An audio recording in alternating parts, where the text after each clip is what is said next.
Hi students, welcome to current affairs Telugu channel అండి. ఈ వీడియోలో మనం కొన్ని ఇంపార్టెంట్ కరెంట్ అఫైర్స్ ఆంధ్రప్రదేశ్కి సంబంధించి నేర్చుకుందాం. ఫస్ట్, ఆంధ్రప్రదేశ్ తాత్కాలిక అసెంబ్లీ భవనాన్ని చంద్రబాబు నాయుడు గారు మార్చి 2న ఎక్కడ ప్రారంభించారు? ఆంధ్రప్రదేశ్ తాత్కాలిక అసెంబ్లీ భవనాన్ని చంద్రబాబు నాయుడు గారు మార్చి 2న ఎక్కడ ప్రారంభించారు? ఆంధ్రప్రదేశ్ రాజధాని అమరావతిలో. నెక్స్ట్,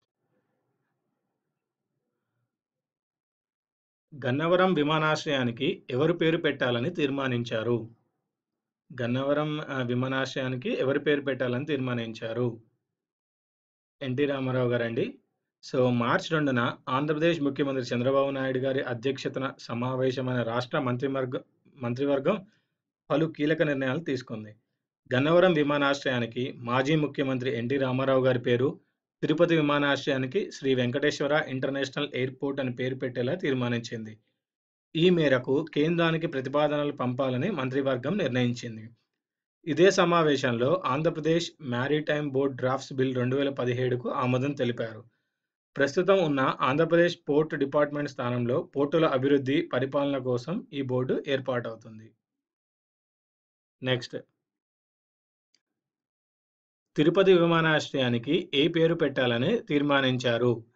తిరుపతి విమానాశ్రయానికి Sri Venkateswara airport, international airport అని పేరు పెట్టాలని తీర్మానించారు. నెక్స్ట్,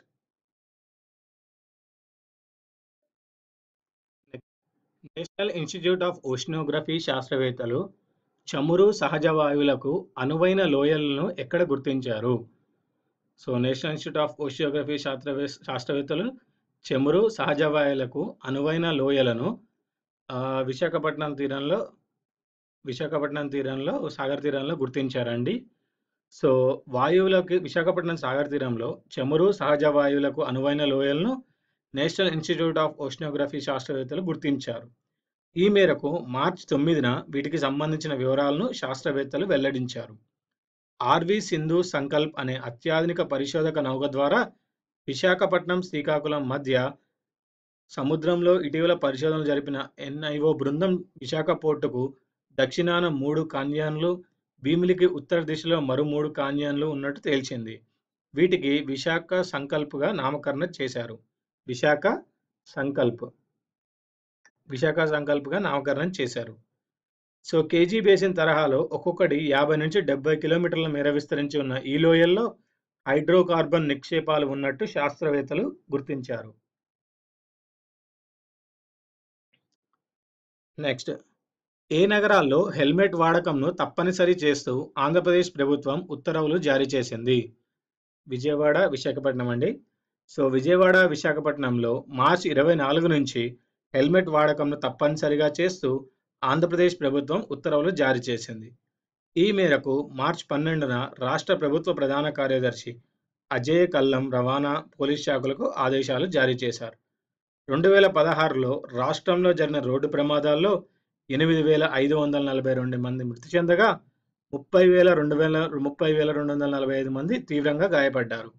వీటిలో విజయవాడ, విశాఖపట్నం నగరాల్లోనే అత్యధిక ప్రమాదాలు చోటు చేసుకున్నాయి. నెక్స్ట్, జియో పోర్టల్ ద్వారా జలవనరుల శాఖకు చెందిన వెబ్ పోర్టల్ అభివృద్ధికి ఏ సంస్థ సహాయాన్ని అందజేస్తుంది? జియో పోర్టల్ ద్వారా జలవనరుల శాఖకు చెందిన వెబ్ పోర్టల్ అభివృద్ధికి ఏ సంస్థ సహాయాన్ని అందిస్తుంది? ఇస్రో అండి. సో ఆంధ్రప్రదేశ్ ప్రభుత్వం ISRO national remote sensing centre షార్లతో మార్చి 15న పలు ఒప్పందాలు చేసుకుంది. ఈ మేరకు ఎన్ఆర్సీసీతో జలవనరుల శాఖ, షార్తో కమాండ్ కంట్రోల్, ఇస్రోతో ఏపీ విపత్తుల నిర్వహణ శాఖలు ఒప్పందాలు చేసుకున్నాయి. ఇందులో భాగంగా జియో పోర్టల్ ద్వారా జలవనరుల శాఖకు చెందిన వెబ్ పోర్టల్ అభివృద్ధికి ఇస్రో సహాయాన్ని అందజేస్తుంది.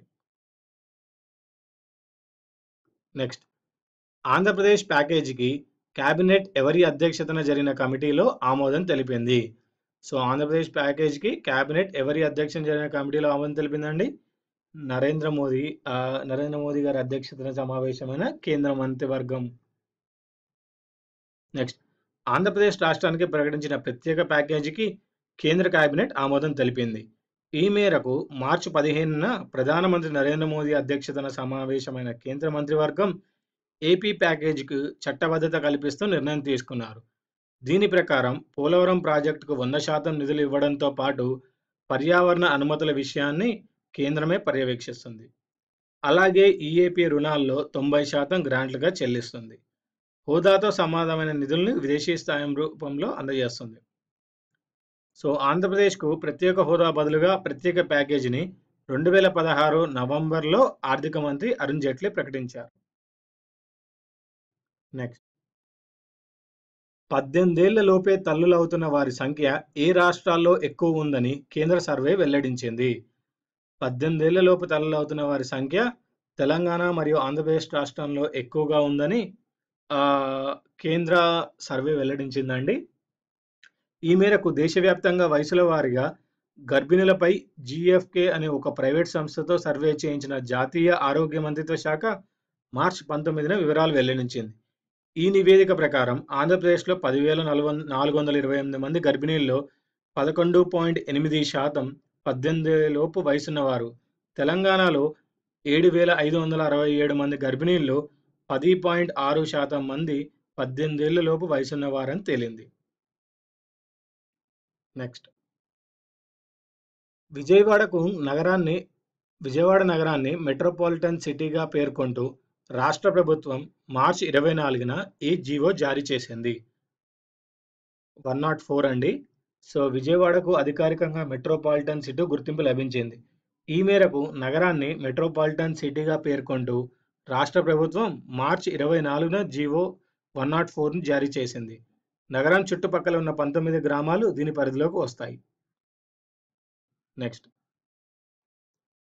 ఇటీవల ఆంధ్రప్రదేశ్‌లో బహిరంగ మల విసర్జన రహిత జిల్లాగా ఏ జిల్లా గుర్తింపు పొందింది? ఇటీవల ఆంధ్రప్రదేశ్‌లో బహిరంగ మల విసర్జన రహిత జిల్లాగా ఏ జిల్లా గుర్తింపు పొందింది? నెల్లూరు జిల్లా అండి. పొట్టి శ్రీరాములు గారి నెల్లూరు జిల్లా. శ్రీ పొట్టి శ్రీరాములు నెల్లూరు జిల్లా. ఆంధ్రప్రదేశ్‌లో బహిరంగ మల విసర్జన రహిత జిల్లాగా శ్రీ పొట్టి శ్రీరాములు నెల్లూరు జిల్లా గుర్తింపు పొందింది. ఈ మేరకు జిల్లాలోని 46 మండలాలు, 940 పంచాయతీలను ఓడీఎఫ్‌గా ప్రకటించినట్టు రాష్ట్ర పురపాలక శాఖ మంత్రి నారాయణ మార్చి 26న వెల్లడించారు. మొత్తంగా జిల్లా వ్యాప్తంగా 2,87,587 మరుగుదొడ్లు నిర్మించామని తెలిపారు. ఇవండి ఈ వీడియోలోని ఇంపార్టెంట్ కరెంట్ అఫైర్స్. సో, మీకు ఇంకొక ఇంపార్టెంట్ విషయం చెప్పాలండి. నేను కరెంట్ అఫైర్స్ యాప్‌ని అప్డేట్ చేశాను. సో, 100 క్వెషన్స్ యాడ్ చేశాను. మీరు యాప్‌ని అప్డేట్ చేసుకోండి. ఎవరైతే నా current affairs Telugu app install చేసుకోలేదో నేను కింద లింక్ ఇస్తాను. ఆ కింద లింక్‌ని క్లిక్ చేస్తే దాన్ని మీరు ఇన్‌స్టాల్ చేసుకోవచ్చు. Thanks for watching this video.